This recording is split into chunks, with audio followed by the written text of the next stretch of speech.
Hey, good morning, Formation friends. Glad you could join me today. I hope you're having a good beginning of your weekend. This is Saturday, Saturday, March 18th. And I want to tell you about something that might be of interest to you. In 2 weeks, on April 1st, I will be doing a virtual Soul Sabbath Saturday retreat day. And really just a 2 hour block from 10 a.m. Eastern till noon. And what it'll be is I'll be doing some teaching about spiritual disciplines and we'll be practicing that. It's a good time of year to be setting our souls in a good space. And so from 10 to noon, 2 weeks from now, you may want to participate. And if you'd like to sign up, you can do that now. You just go to soulsabbathsaturday.com, soulsabbathsaturday.com, and that'll be a 2 hour virtual webinar, restful spiritual discipline practice event. But today, what I'd like to talk to you about is really your opinion about things. If you look in the dictionary, opinion is defined as a view or a judgment formed about something, not necessarily based on fact or knowledge. Well, there's a lot of opinion sharing out there these days, isn't there? There's opinions everywhere. In Proverbs 18, I want to talk about just one verse that relates to this. It says in verse 2, fools find no pleasure in understanding, but delight in airing their own opinions. So that's the New International Version. I like the way that one is written on that verse. Remember, understanding is a mixture of humility and teachableness. You are only going to grow in understanding if you have a humble posture and you're willing to be taught. Now, wisdom takes that a step further. Wisdom includes humility and it includes teachability and the implementation or the application of those things. It's the mixture of understanding and applying. But opinions, as the dictionary said, might not be based on facts. I've gone a little bit further in my own definition of opinions. I share it every once in a while, and that is that opinions are often, not only, but they are often ill-informed or possibly uninformed, borrowed conclusions from others. Let me unpack that a little bit. Often our opinions are not formed very deeply. They might be based on wrong information or partial information. They're ill-informed, or they may even be uninformed, that we've never even delved really into the topic or the position. So they're often ill-informed or uninformed, and they are many times borrowed conclusions from others. In other words, somebody said this, and I just take their conclusion and I share it as my opinion, my perspective. But because it's ill-informed or uninformed, I don't understand the reasoning behind it. I don't understand whether it's true or false. I don't understand the usefulness of it, and I share it. That's a bad idea. I want to encourage you, don't base your perspectives on the conclusions of others. That doesn't mean their conclusion is right or wrong. I'm just saying don't base your life perspectives or even your conversation perspectives on the conclusions of others. Instead, be teachable to learn from others, but you have to do the work yourself.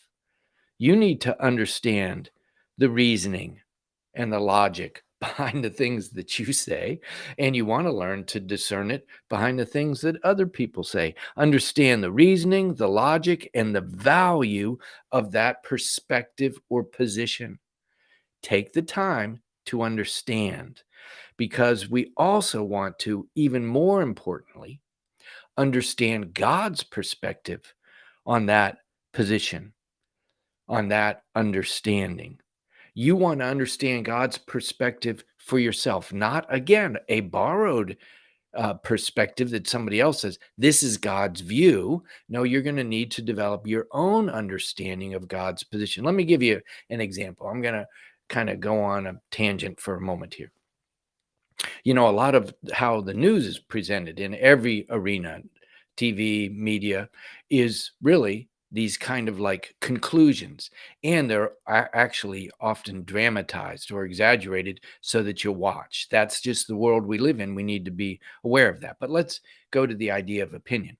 Let's say that someone says, oh, all the fires in California, that's really the judgment of God coming on that state. Um, Now there's been all these rains and snows in California. Oh, no, that's the judgment of God. No, actually, that's the redemption of God over the state. That's redeeming and restoring the water table and the resources there. Well, which is, oh, well, actually, what it is we know that that's uh, climate change. Be careful of the conclusions that you share and what ones you borrow from others and what ones you borrow and don't understand and spew on others. It's not a good thing. Understand God's perspective for yourself whenever possible. And if you're not sure, share humbly and share that you're not sure. Share the degree of certainty that you have in your own soul based on your understanding, your sense of logic, and your sense of God's perspective. Otherwise, what we have is really glorified gossip, um, uh, a kind of a unfootnoted perspective. When I say unfootnoted, I might have borrowed this from somebody else, somebody with a strong personality or somebody that I think's intelligent. They said it, so I said it, but I'm not even sharing that I haven't done the homework. They're the ones who said it. So instead, be honest and humble. Don't share inflammatory slogans and judgments. That's the day in which we live, but it's not the way we should be walking. Don't share inflammatory slogans and judgments because your words and your thoughts carry power and you can't tell where that will go. So you want to be very intentional, clear, and simple in your communication whenever you can, because if not, the enemy can use that. The enemy can use it to influence a whole bunch of people to perceive things based on their opinion, their ill-informed, or uninformed, borrowed perspectives of others or conclusions. So instead, I want to encourage you to consider what you receive in every arena with three simple questions. I hope you'll find this beneficial. First of all, why are you listening? Why are you taking in that information on Instagram or on Facebook or TikTok or wherever you're reading, Twitter? Why? What's the value of that information going to be for you? Do you really need to know? I mean, the thing is addictive. This thing is so addictive that if you go, I go searching on there using Google, I start on one thing and I get running off to something else. I sometimes even forget why I went on there in the first place. Be careful. Why do you need to know that little tidbit that popped up? Do you really need to know? If so, give a good attention to it because you're going to need to invest time, energy, maybe even money into it. Secondly, what does it mean? When you receive it, what does it mean? When you receive those little sound bites, the news, particularly on TV, but really anywhere, social media, pop these short little sound bites. They are conclusions. They also have a meaning to them. They have a motivation to them. Take your time. What does it mean? Understand what you're receiving into your person. You don't want to just receive opinion. If you do, you want to recognize it as opinion so that you can do your work. And lastly is, what action are you going to take? The so what? So if this is something that you're taking in, you think you understand it, so what? What are you going to do with it? Sometimes in the United States, we're so overflowed with information. We are tempted to think because we have heard about it, because we, in some sense, know about it, maybe not understand it, but we know about it.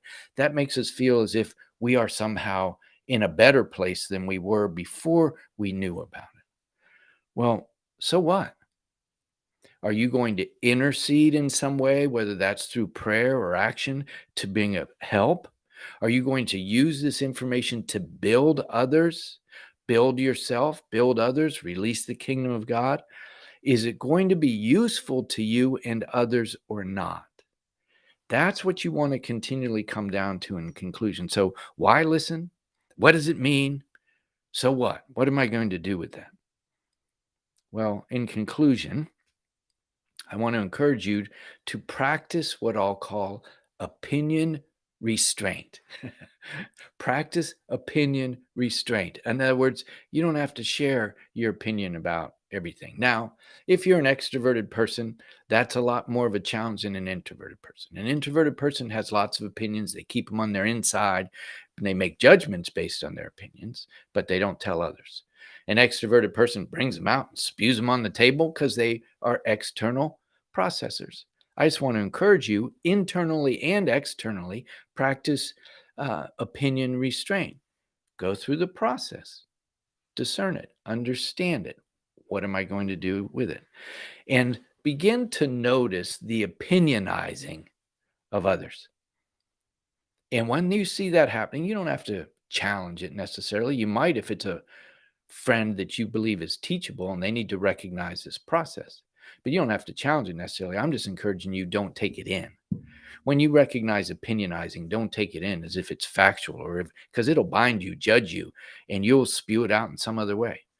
Be aware of your own opinions. You don't need to share them. You need to deepen them and make them more in line with the kingdom of God. Recognize when others are opinionizing all over you. Don't receive it.